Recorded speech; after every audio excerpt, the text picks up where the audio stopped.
A cup of black coffee costs $3.25.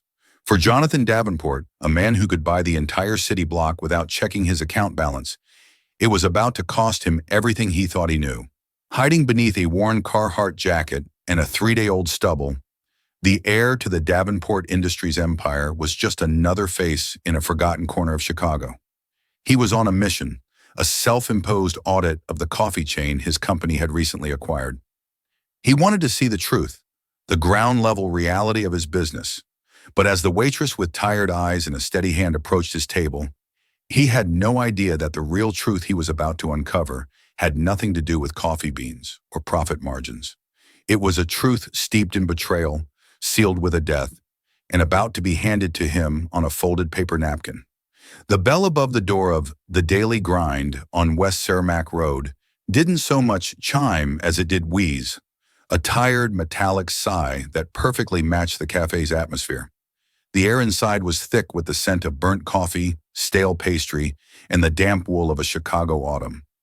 Fluorescent lights hummed overhead, casting a sickly yellow glow on the linoleum floors, scuffed and mapped with the ghosts of 1,000 spills. To everyone here, he was just John.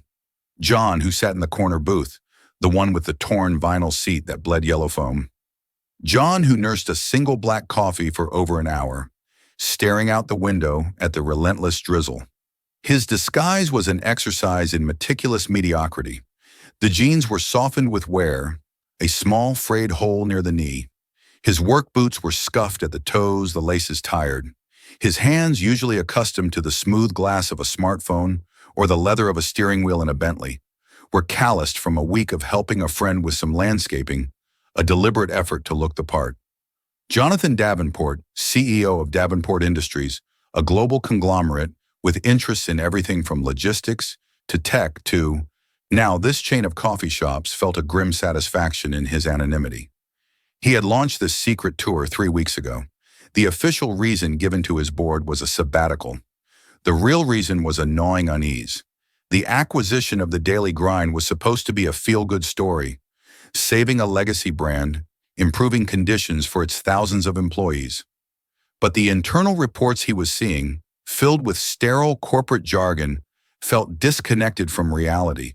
He needed to see it for himself. He'd visited 7 locations so far.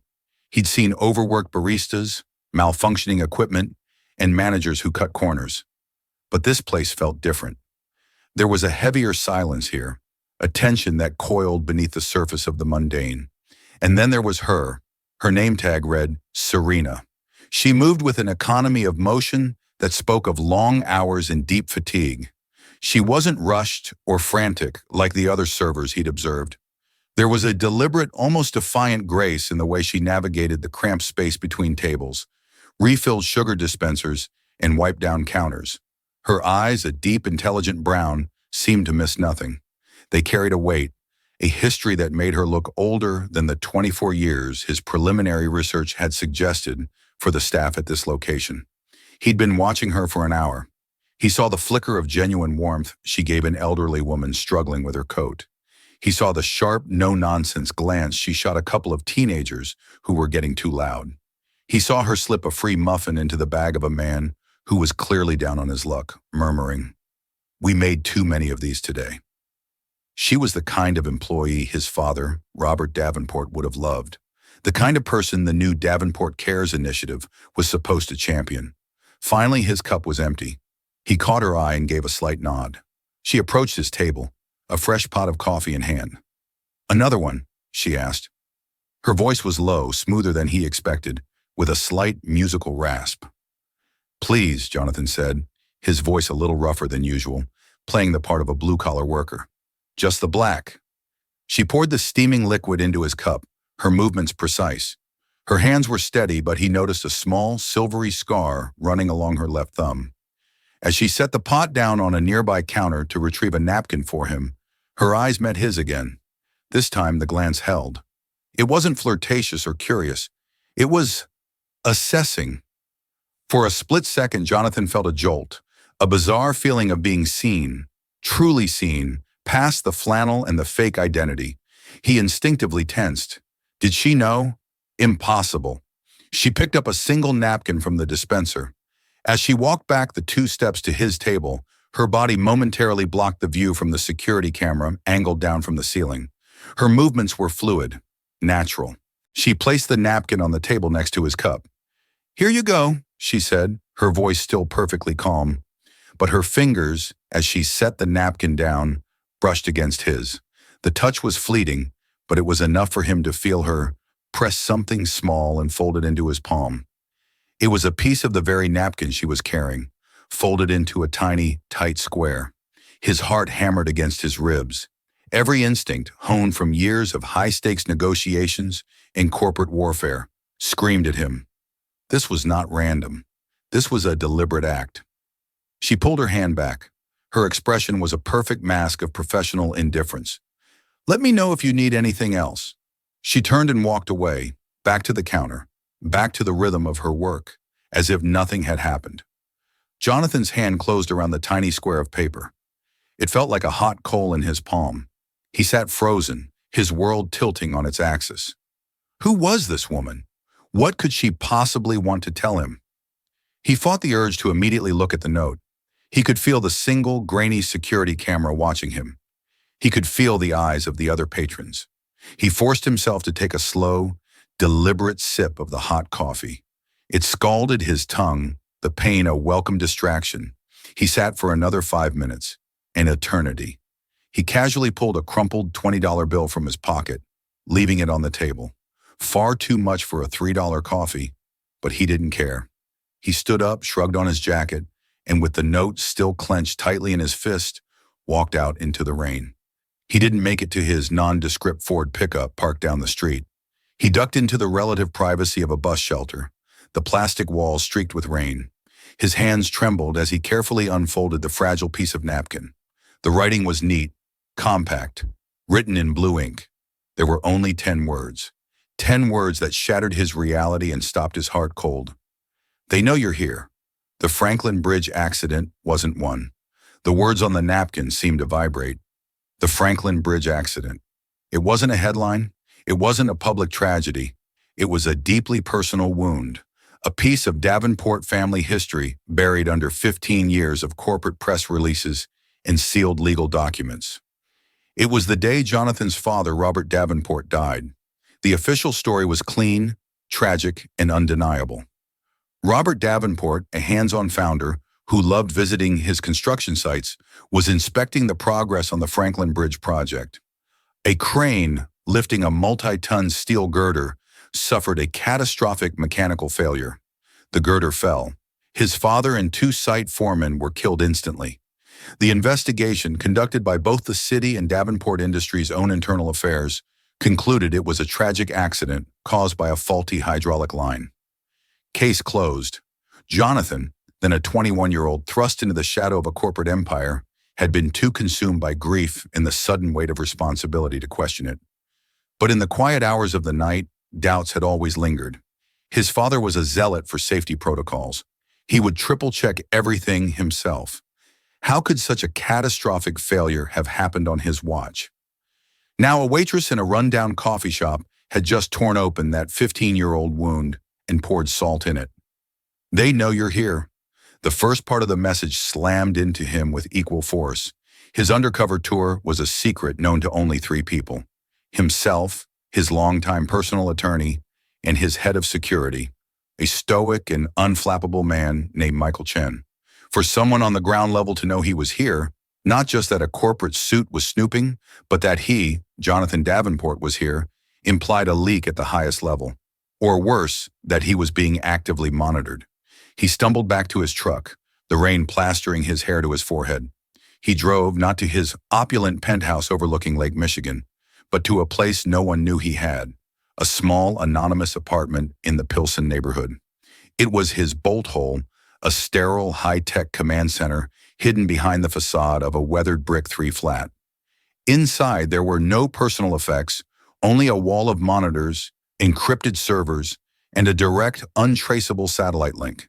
He threw the wet jacket on the floor and stood in the center of the room, the crumpled napkin open on the steel table in front of him. He took a deep breath, the ice-cold discipline that had made him a formidable CEO taking over. Grief and shock were luxuries he couldn't afford right now. He needed information. "Michael," he said, speaking to the empty room. A discreet sensor picked up his voice. A moment later, the central monitor flickered to life, showing the face of Michael Chen. He was in his own office, the background tidy and minimalist. Michael was a former Special Forces operative with a mind as sharp as his tailored suit. His face was calm, as always, but his eyes were alert. "Jonathan, you're off schedule. Is everything all right?" Jonathan held the napkin up to the camera. "Read this." Michael's eyes narrowed. He was silent for a full 30 seconds as he read and processed the words. When he spoke, his voice was low and grave. "Where did you get this?" "A waitress at the Cermak Road location of the Daily Grind." Her name tag said Serena. "I'm running her name now," Michael said, his fingers already flying across a keyboard out of sight. "Facial recognition from the franchise's employee files against the internal security footage I've been monitoring." While Michael worked, Jonathan paced. "The leak, Michael. Who are they? How do they know I'm here?" "I don't know," Michael admitted, and the admission was more alarming than any panicked guess would have been. "Access to your sabbatical schedule is on a closed-loop, triple encrypted server. Only you, me, and Arthur Fielding have the key." Arthur Fielding was Jonathan's lawyer, a man who had served the Davenport family for 40 years. The idea of him leaking information was preposterous. "That leaves you or me," Jonathan said, the words tasting like acid. "Or it means there's a ghost in the machine we don't know about," Michael countered calmly. "Someone with access we can't even conceive of. A back door. Has anything else been out of the ordinary?" Jonathan's mind raced. The vaguely disappointing reports from the coffee chain, a few minor cybersecurity flags on the main company servers over the last 6 months, all dismissed as standard attempts from external hackers. A sudden, unexpected bid from a rival corporation for a Davenport subsidiary last quarter, one that seemed to know their exact valuation, a series of small, disconnected dots that now seemed to be forming a terrifying constellation. "I've got her!" Michael's voice cut through his thoughts. The monitor switched to a picture of the waitress, Serena. It was her employee ID photo. Beneath it, her full name and a string of data began to populate the screen. Name: Serena Johnson. Age: 25. Address: a low-income apartment building in Bridgeport. Employment history: 4 years with the Daily Grind. No disciplinary actions. Model employee. Education: high school graduate. 1 year of community college. Dropped out for financial reasons. Criminal record: none. It was the profile of a million ordinary, hard-working people. Nothing stood out. Nothing explained how she could know the Davenport family's darkest secret. "Dig deeper, Michael," Jonathan commanded. "Family, relatives, anyone with a connection, no matter how tenuous, to Davenport Industries, specifically to the Franklin Bridge project. Go back 15 years. "Already on it," Michael said. The search took another 10 minutes, an agonizing stretch of silence, broken only by the hum of the servers and the drumming of Jonathan's fingers on the steel table. He felt trapped, exposed. The anonymity he had cultivated was a lie. He had walked into a cage and someone was watching him, holding the key. Then Michael's voice returned, tight with discovery. "Jonathan, I've found it." He pulled up another file, displaying it next to Serena's. It was a man's employment record. His name was David Johnson. A photograph showed a kind-faced, middle-aged black man with weary eyes, eerily similar to Serena's. Name: David Johnson. Relation to Serena Johnson. Father. Employment history with Davenport Industries. Senior structural engineer, 1998-2010. Status: terminated. Beneath the status, there was a link to another file, an incident report. "What was the reason for termination?" Jonathan asked, his voice barely a whisper. Michael didn't have to answer. He clicked the link. The report filled the screen. It was the official internal investigation into the Franklin Bridge accident, and there, buried in the technical jargon and liability-dodging language, was the linchpin. The report concluded that the accident was caused by a critical parts check failure. A specific hydraulic component, which should have been replaced, was instead signed off on as safe. The final signature on that inspection report, the The man who was officially blamed for the oversight that killed Robert Davenport was the senior engineer on site, David Johnson. Following the accident, David Johnson was fired. He faced a slew of civil lawsuits from the families of the other victims. He was professionally ruined, publicly disgraced.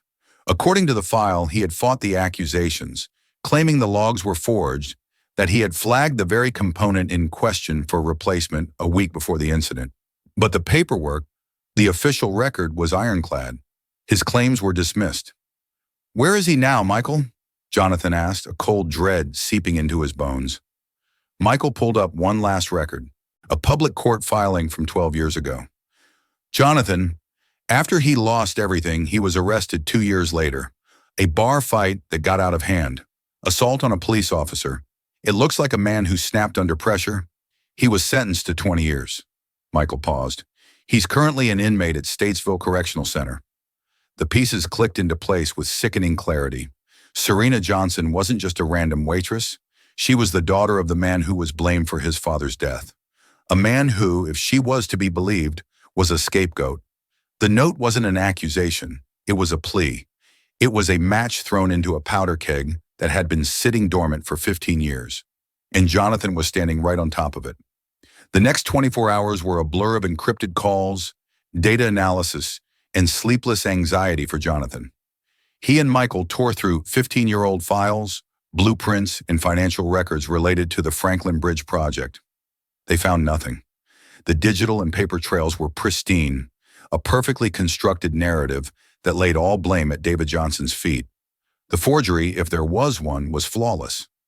"It's too clean, Michael," Jonathan said, rubbing his tired eyes as he stared at a schematic on the monitor. "It's like a Hollywood set.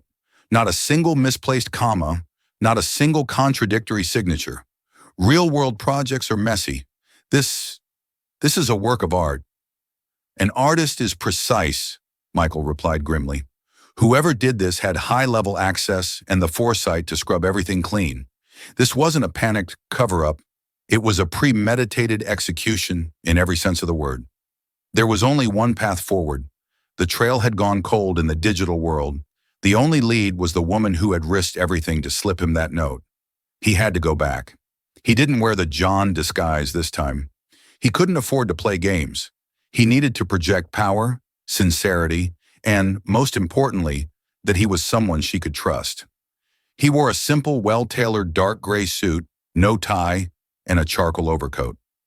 It was the uniform of a man who meant business, but wasn't there to intimidate. He didn't go during her shift. He knew from Michael's research that her shift ended at 4 p.m. At 4:15, as the evening rush was just beginning to stir, he parked his own car, a discreet Audi A8, not the flashy Bentley, a block away from the cafe. The rain had returned, a persistent, cold drizzle. He saw her emerge from the employee entrance, pulling the hood of a simple gray sweatshirt over her head. She looked even more tired than she had the day before. She started her walk toward the bus stop, her head down, her shoulders hunched against the damp chill. Jonathan got out of his car and approached her, his leather shoes making quiet sounds on the wet pavement. "Serena Johnson?" She stopped dead. Her head snapped up, her eyes widening in recognition and immediate fear. She took a half step back, her hand instinctively clutching the strap of her backpack. She was ready to run. "Who are you?" she asked, her voice tight with panic. She glanced around the street, looking for threats. "My name is Jonathan Davenport." He kept his distance, holding his hands up slightly, a universal gesture of peace. "I got your note. I'm not here to hurt you. I'm here because I believe you." Her face, already pale, seemed to lose another shade of color. She stared at him, her mind clearly racing, trying to decide if he was a threat or a savior. The fear in her eyes was warring with a flicker of desperate hope. "How do I know that?" she whispered, her voice trembling slightly. "How do I know they didn't send you to clean things up?" It was the right question, the smart question.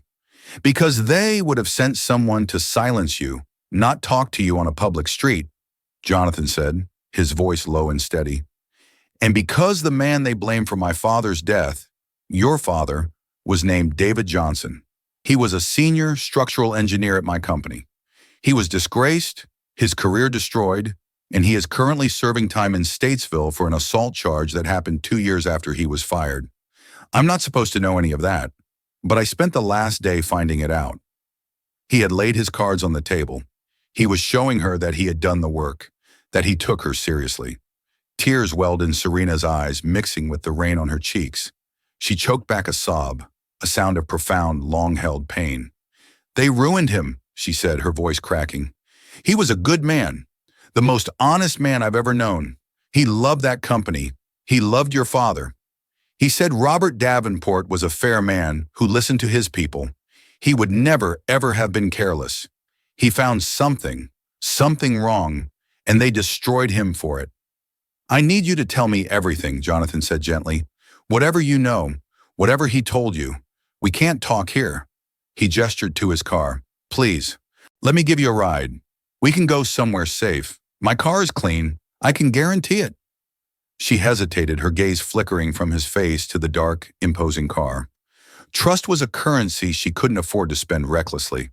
For 15 years, her family had lived in the shadow of this powerful, faceless entity that had crushed them, and he was its king. "Why should I trust you?" she asked, the question raw with years of betrayal. "It was your company that did this to him." "It was my father's company," Jonathan corrected softly. "Now it's mine. And if there is a cancer inside of it, something that not only killed my father, but framed an innocent man, I will burn it to the ground. I can't do that without you. You and your father are the only people who have ever questioned the official story. I was too young and too foolish to do it myself. Please, Serena, help me find the truth." His sincerity, the pain reflected in his own eyes, finally broke through her defenses. She gave a slow, hesitant nod. The weight of her decision seemed to settle on her shoulders, but it was matched by the first glimmer of light she had seen in over a decade. Silently, she walked with him to the car. Jonathan opened the passenger door for her, a gesture of respect she hadn't experienced in a long time. As she slid into the plush leather seat, the stark contrast between her world and his was palpable. The interior of the car was silent, clean and warm, a sanctuary from the cold, noisy world outside. As he got into the driver's seat, he turned to her. "Where to?" "There's a small park near my old neighborhood," she said, her voice stronger now. "By the river. No one ever goes there this time of day, especially in the rain. It's quiet." Jonathan simply nodded and pulled the car out into traffic. The drive was silent, the only sound the rhythmic sweep of the windshield wipers pushing away the rain. It was the beginning of a fragile, unlikely alliance. The billionaire and the waitress, two children of forgotten fathers, driving through the rain-slick streets of Chicago to unearth a conspiracy that had bound their families together in tragedy. The car hummed quietly as they drove south, leaving the denser parts of the city behind. The park Serena directed him to was a sliver of green space hugging a curve in the Calumet River, desolate and windswept under the gray sky. Jonathan parked the Audi near a cluster of skeletal-looking trees. The only other sign of life was a lone barge moving slowly down the murky river. The isolation was absolute. For a few moments, they sat in silence, the engine off, the rain drumming a soft tattoo on the car's roof. "My father kept everything," Serena began, her voice low but steady. She stared out at the gray water, not at him. It was as if she was pulling the memories from the landscape itself. He was meticulous. He had notebooks, binders. He used to say, "Paper doesn't forget, and it can't be hacked." After he was fired, after the investigators and lawyers were done, he became obsessed. He knew his records had been forged. He spent every waking hour trying to prove it. She finally turned to look at Jonathan, her eyes clear and direct. Before he was arrested, he knew something was wrong. He was being followed. Our apartment was broken into, but nothing was stolen. They were looking for something. He gathered all his original project notes, all his evidence, put it in a waterproof case, and gave it to me. I was 13.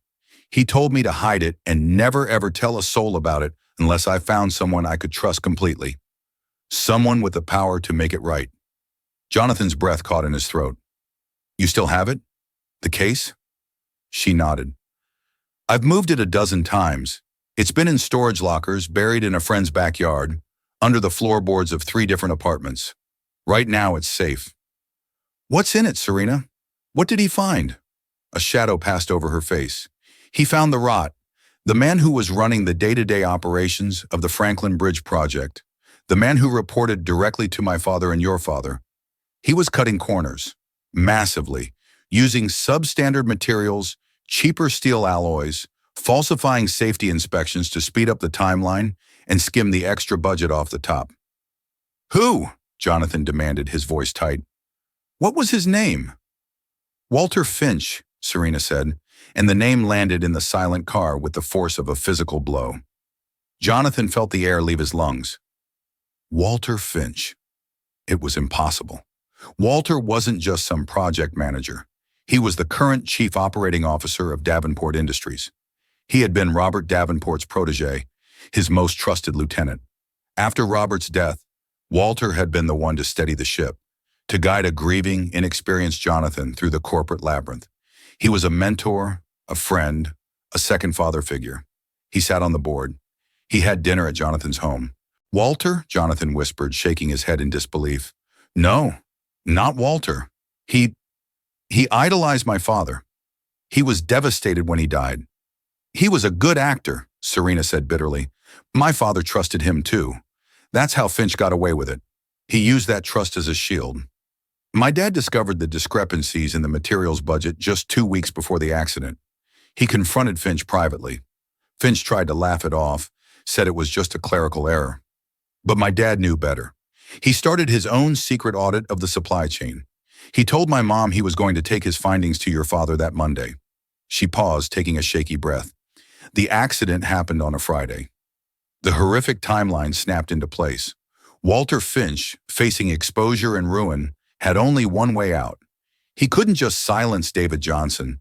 He had to silence the man David was going to report to, Robert Davenport.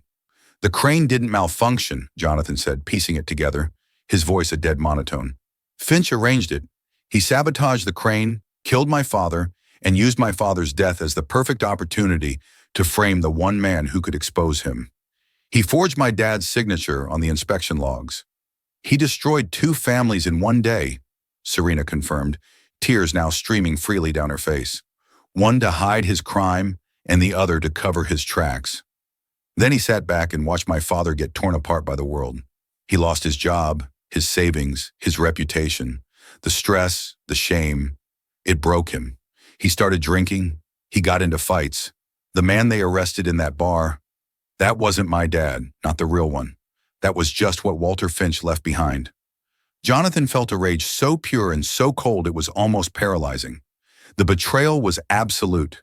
Every kind word from Walter, every piece of advice, every shared memory of his father was now tainted, revealed as a monstrous lie. Walter hadn't been guiding him.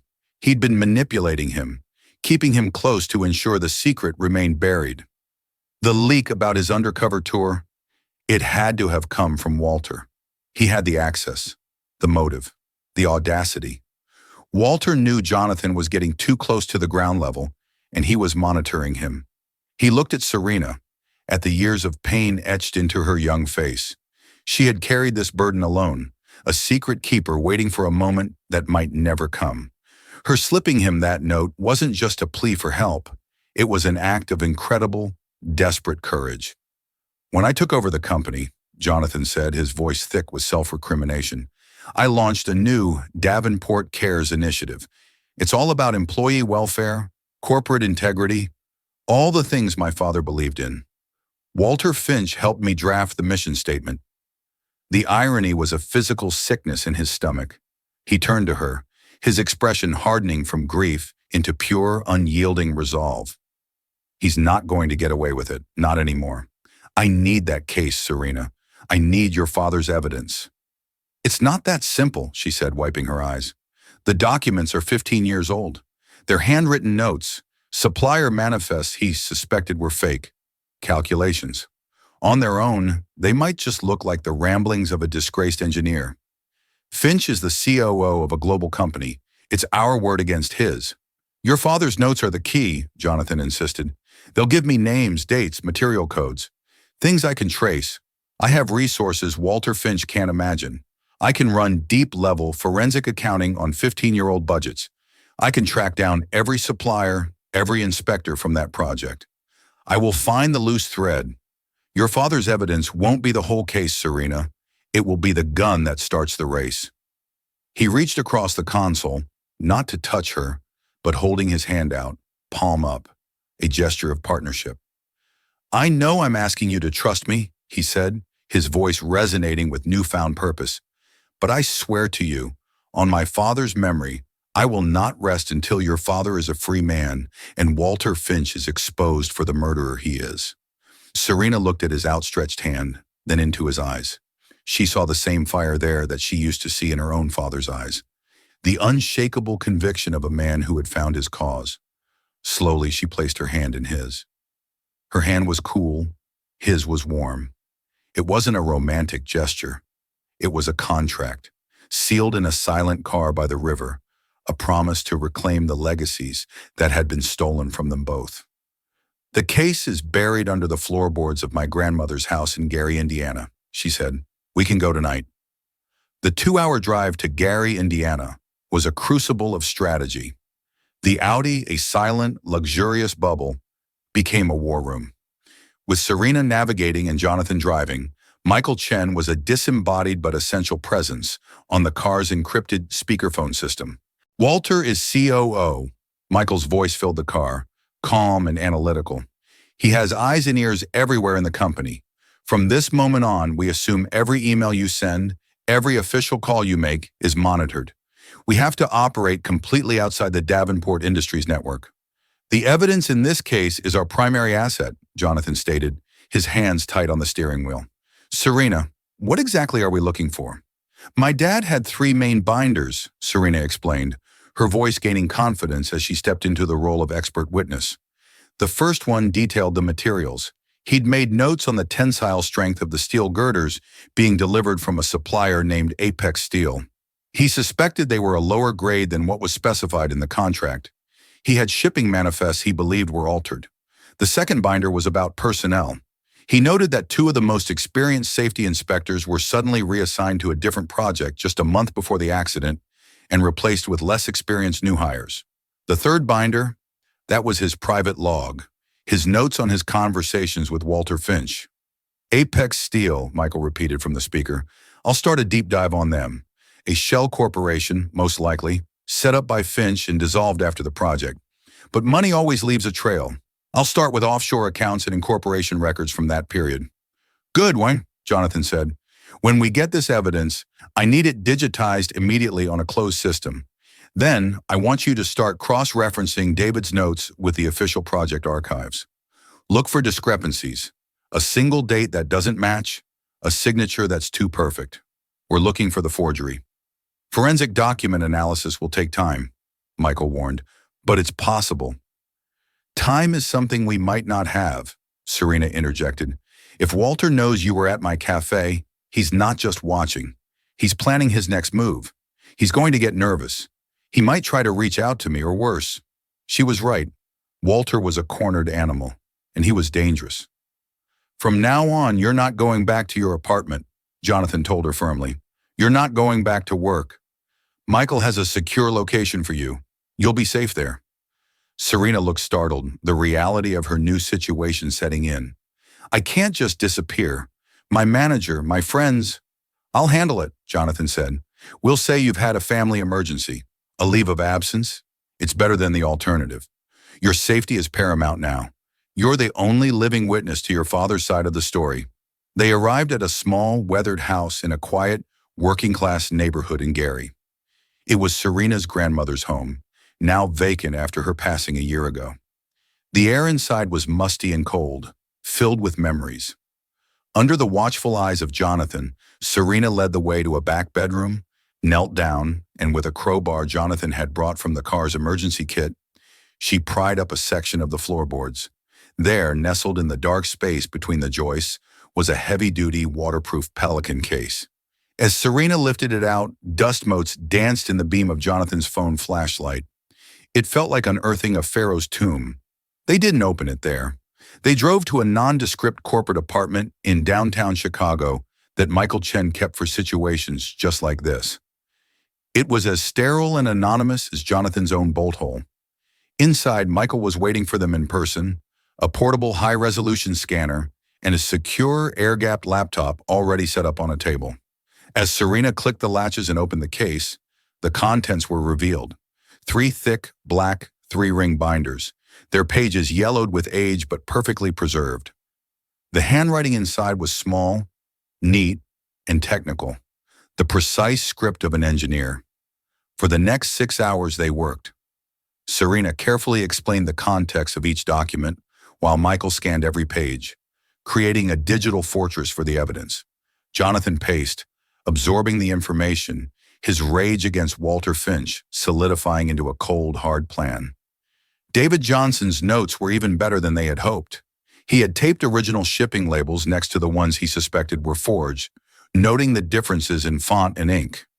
He had performed his own rudimentary stress calculations, showing the potential failure points of the substandard steel. Most damningly, his private log detailed 3 separate conversations with Walter Finch about the safety concerns.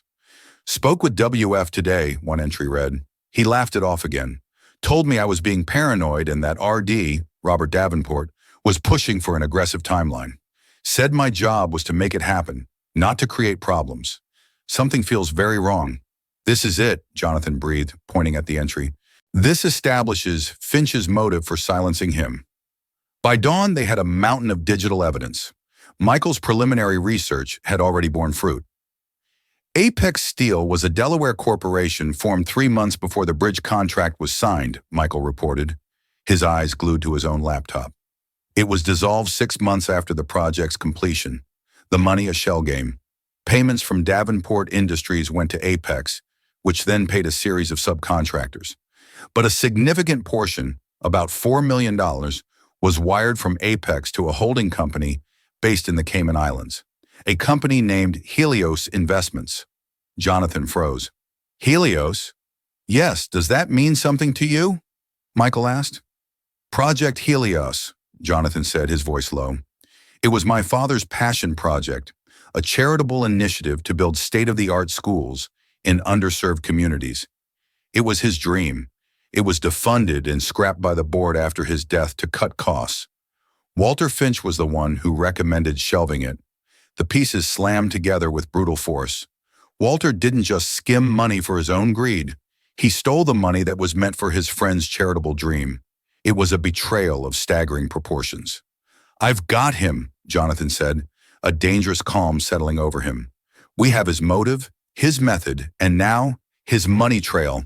It's time to build the trap." He turned to Serena and Michael. "He's not going to be taken down by a quiet investigation. That gives him time to run, to hide his assets, to disappear. A man like Walter Finch needs to be dismantled in the place where he feels most powerful. He needs to be exposed in front of the world he built for himself." "The annual Davenport Industries Philanthropy Gala is in 2 weeks, Michael said, already understanding. "It's our biggest event of the year. The press, the board, the mayor, everyone will be there. And Walter will be the master of ceremonies," Jonathan finished, a glint of steel in his eyes. "He'll be on stage talking about corporate integrity and continuing my father's legacy. And that's where we'll spring the trap." The plan began to form, a complex operation with 3 key components. First, Michael would use the financial trail from Helios Investments to discreetly get a federal prosecutor to open a sealed investigation, preparing arrest warrants that could be executed at a moment's notice. Second, Serena would prepare a victim's impact statement, a powerful personal account of what happened to her father, which she would deliver herself. Third, Jonathan would orchestrate the confrontation itself. "Serena, are you prepared to do this?" Jonathan asked, his gaze serious. "You'll be facing him directly. The whole world will be watching." Serena looked at the binders, at her father's meticulous, hopeful, and ultimately tragic work. She thought of him sitting in a prison cell, a brilliant mind wasted, a good man broken. The fear she had lived with for 15 years was finally burning away, replaced by a righteous fire. "He took my father's voice," she said, her own voice ringing with newfound strength. "It's time he heard from his daughter." The grand ballroom of the Hilton Chicago was a sea of shimmering gowns, perfectly tailored tuxedos, and the clinking of champagne glasses. The annual Davenport Industries Philanthropy Gala was the glittering pinnacle of the city's social calendar, a carefully choreographed spectacle of wealth and supposed benevolence. On a raised dais at the front of the room, a large screen displayed a rotating montage of smiling children and gleaming new community centers, all under the banner of the Davenport Legacy of Giving. Standing near the back, dressed in an elegant but understated dark blue gown provided by Jonathan, Serena Johnson felt as though she had stepped onto another planet. Her heart was a frantic drum against her ribs.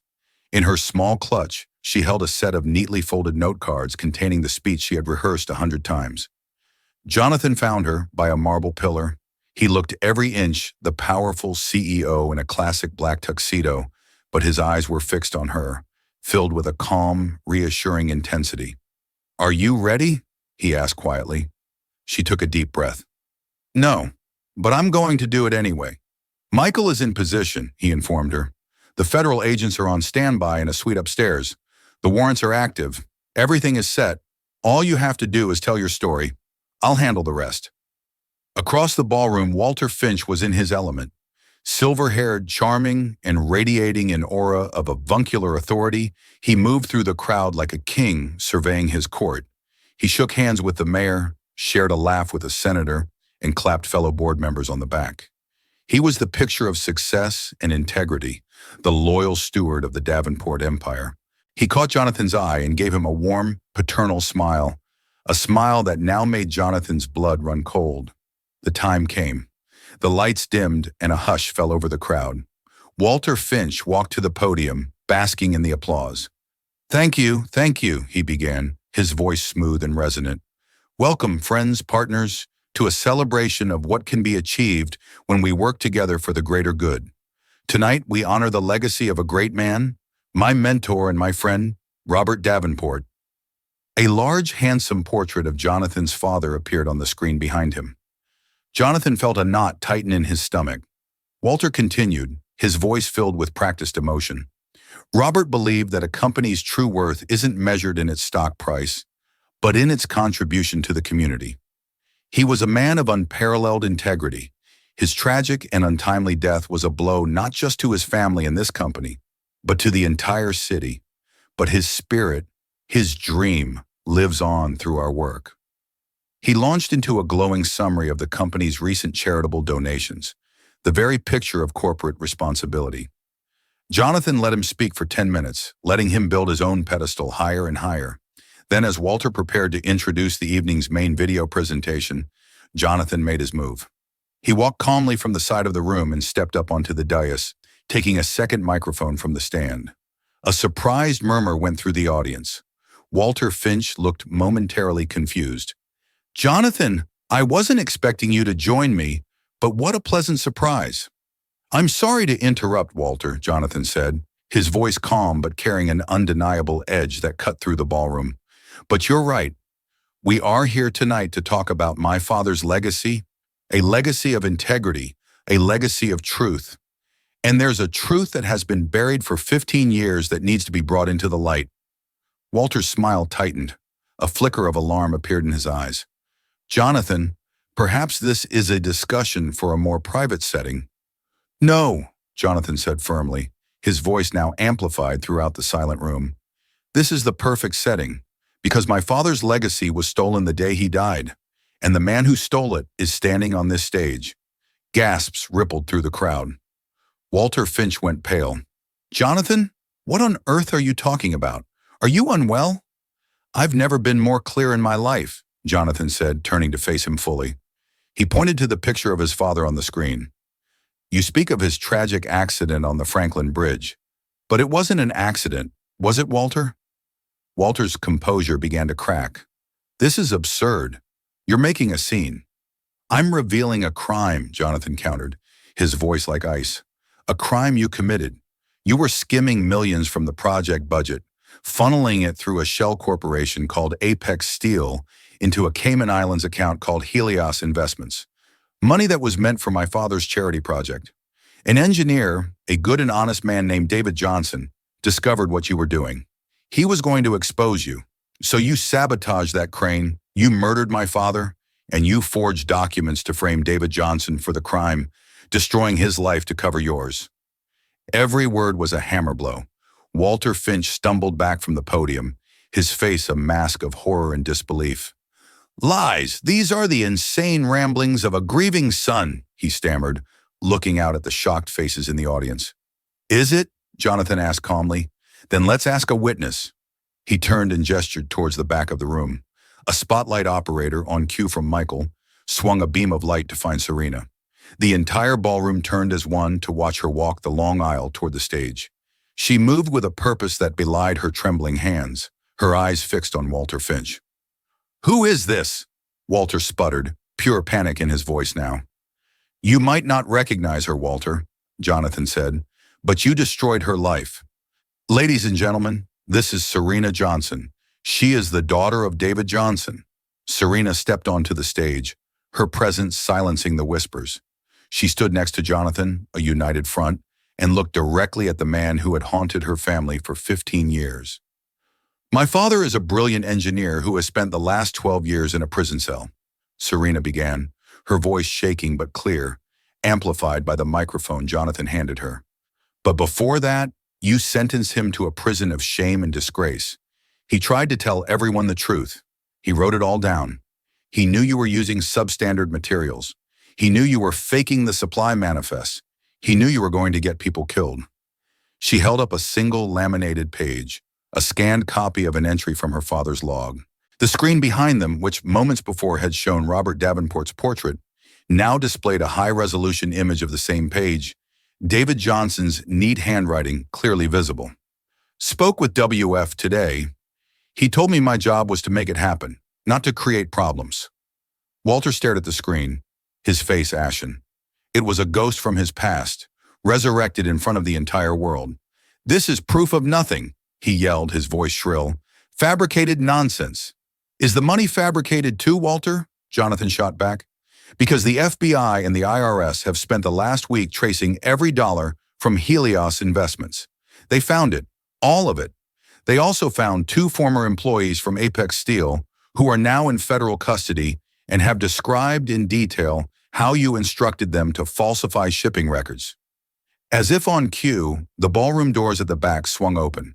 2 men in dark suits, clearly federal agents, stepped inside, followed by uniformed police officers. They began to move purposefully through the stunned crowd. Walter Finch's eyes darted between the approaching agents and the exit. The trap had been sprung. There was no way out. The charm, the authority, the carefully constructed facade crumbled in an instant, revealing the terrified, cornered criminal beneath.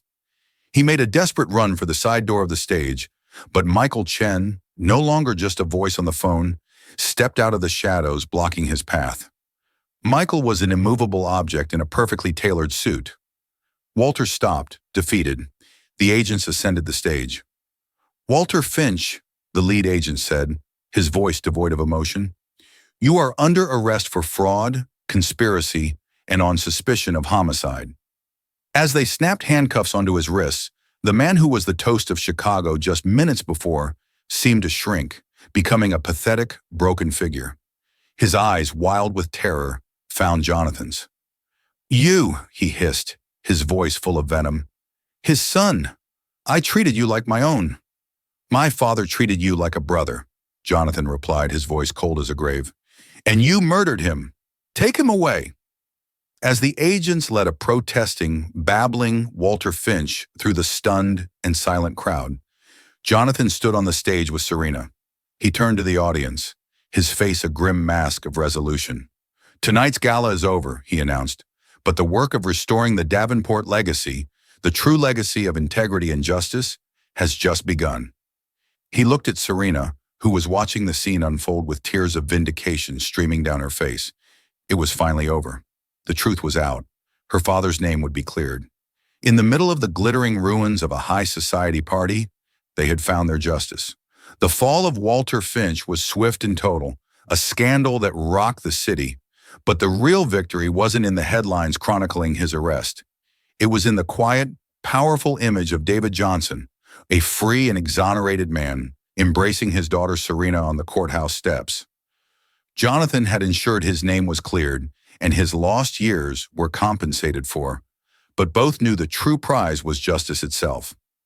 A month later, Jonathan stood in his father's office, a space he had finally reclaimed. The room felt less like a shrine and more like a starting point. He'd placed a single photo on the desk, his father and David Johnson, decades younger, laughing together on a worksite. The door opened and Serena entered. The tired waitress uniform was gone, replaced by a sharp business suit. She was now the executive director of the new, independent Davenport Johnson Foundation, an ethics and employee welfare body Jonathan had created to be the company's conscience. "The first agenda item for the foundation is the daily grind," she said, her voice crisp and clear. "We're proposing a complete overhaul. Better pay, new equipment, real opportunities for advancement. We need to prove the Davenport Cares motto is more than just words." "I agree," Jonathan said, looking from Serena to the photo of their fathers.